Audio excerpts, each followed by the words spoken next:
আজই কলকাতায় এসে দুর্গাপুজোর উদ্বোধন করেছেন কেন্দ্রীয় স্বরাষ্ট্রমন্ত্রী অমিত শাহ।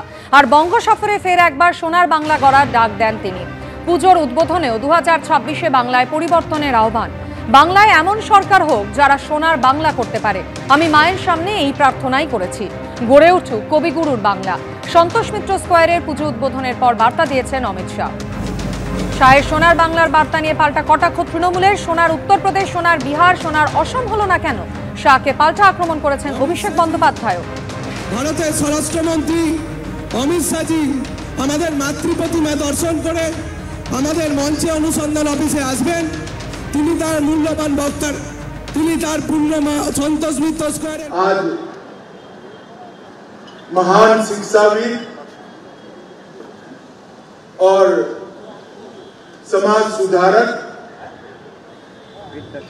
वंदनीय ईश्वर चंद्र विद्यासागर का भी जयंती। इन्होंने न केवल बंगाल, समग्र देश में उस जमाने में जब हम गुलाम तब शिक्षा के लिए जो किया है इसको कोई भुला नहीं सकता।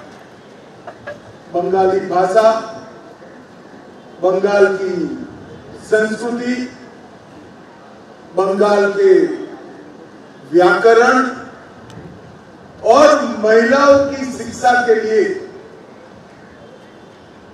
ईश्वर चंद्र विद्यासागर जी ने अपना पूरा जीवन समर्पित किया।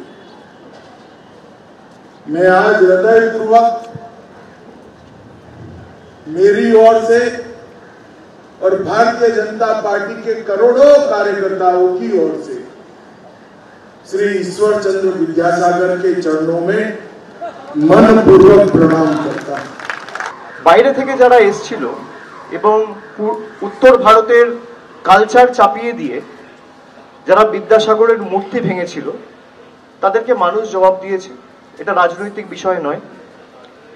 এবং আমার সত্যি খারাপ লাগলো যে আমি যখন শুনলাম যে তিনি ঠিক 10 মিনিট দূরে একটা পুজো মণ্ডপ উদ্বোধন করতে গেছেন, তার এতটুকু বিবেকবোধ নেই যে আজকে ঈশ্বরচন্দ্র বিদ্যাসাগরের 205তম জন্মদিবস, সেখানে গিয়ে অন্তত বিদ্যাসাগরের যে বাড়ি রয়েছে বা বিদ্যাসাগর কলেজে গিয়ে ন্যূনতম শ্রদ্ধাটা অর্পণ করি বা নিবেদন করি।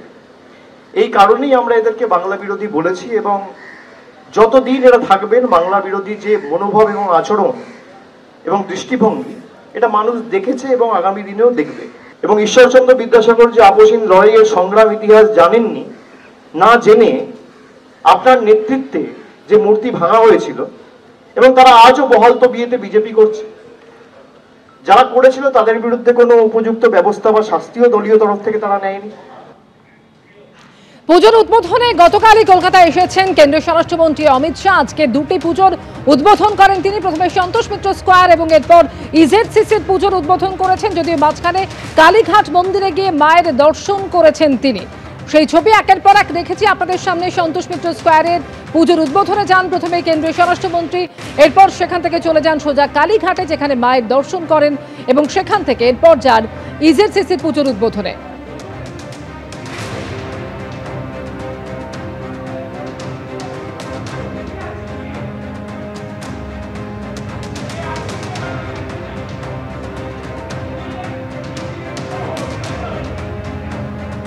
আজ বঙ্গ সফরে এসছেন কেন্দ্রীয় স্বরাষ্ট্রমন্ত্রী অমিত শাহ। প্রথমে সন্তোষ মিত্র স্কোয়ারের পুজো উদ্বোধন করেন তিনি, এরপর কালীঘাট মন্দিরে মায়ের দর্শন সারেন কেন্দ্রীয় স্বরাষ্ট্রমন্ত্রী। কালীঘাট মন্দির থেকে এরপর সল্টলেকে গিয়ে ইজেডসিসির পুজো উদ্বোধন করেন কেন্দ্রীয় স্বরাষ্ট্রমন্ত্রী অমিত শাহ।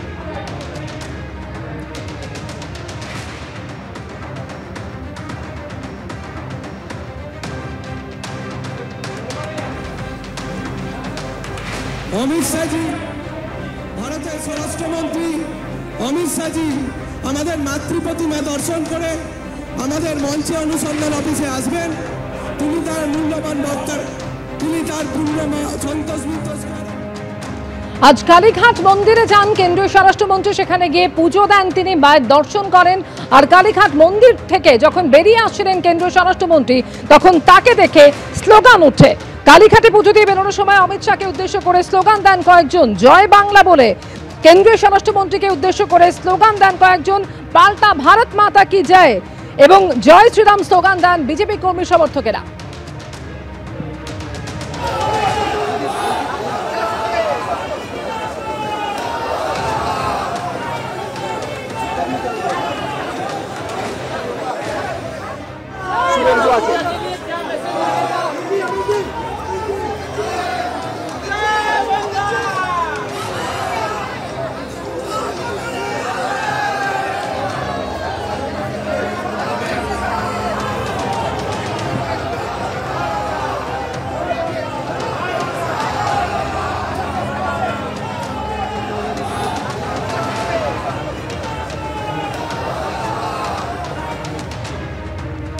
এবং কালীঘাটে যাওয়ার আগে রাতেই অন্ধকারে অমিত শাহ ব্যানার সরানো হয়েছে, এমনটাই অভিযোগ করছেন বিজেপি কর্মী সমর্থকেরা।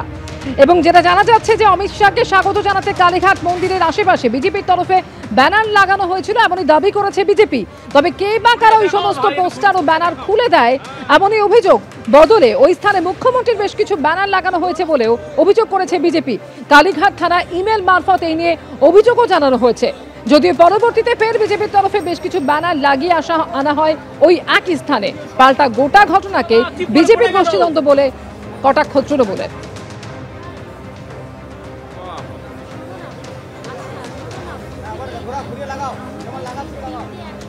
গতকাল রাত্রির বেলা আমাদের যারা কার্যকর্তা আছে তারা প্রায় রাত 1:30 পর্যন্ত ভারতবর্ষের স্বরাষ্ট্রমন্ত্রীর কাট আউট অর্থাৎ স্বাগতমের হোর্ডিং লাগানো হয়েছিল।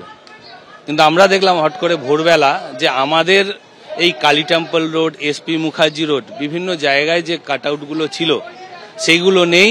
ভারতবর্ষের স্বরাষ্ট্রমন্ত্রী আজকে পঞ্চমীর শুভ লগ্নে কালীঘাট মন্দিরে মায়ের কাছে আসছেন দর্শন করতে, এটা আনন্দের বিষয়, বিশেষ করে যারা কালীঘাটবাসী তাদের কাছে। তো সেক্ষেত্রে তৃণমূল কংগ্রেসের এই নোংরা রাজনীতি, 2026 নির্বাচন আর 6 মাস বাকি, সেক্ষেত্রে কলকাতা এবং কালীঘাটের মানুষ তার জবাব দেবে। আজ বিজেপির তো কোনো সংগঠনই নেই, বিজেপির লোক আছে নাকি? কালীঘাট ওই সব অঞ্চলে বিজেপির কোনো লোক আছে নাকি? কে করেছে? হতে পারে এজেন্সিকে দিয়েছে, তারা টাকা মেরে দিয়েছে। আমরা কি করে বলবো? আমরা এইসবে বিশ্বাস করি না। সরিয়ে কি হবে? বাংলার মানুষের হৃদয়ে মমতা ব্যানার্জি আছে, সেখান দিয়ে কোন ফ্লেক্স ছড়াতে পারবে? 21 সালে উনি এই সোনার বাংলার কথা বলেছিলেন, মায়ের কাছে পুজো দিয়ে বলেছিলেন, আসতে পারেননি। 26-এ পুজো দিচ্ছেন, আসতে পারবেন না। 31-এও আমি ওনাকে জানাবো আবার যেন এসে উনি মায়ের কাছে পুজো দিয়ে আবার সোনার বাংলার স্বপ্ন দেখেন এবং দেখান।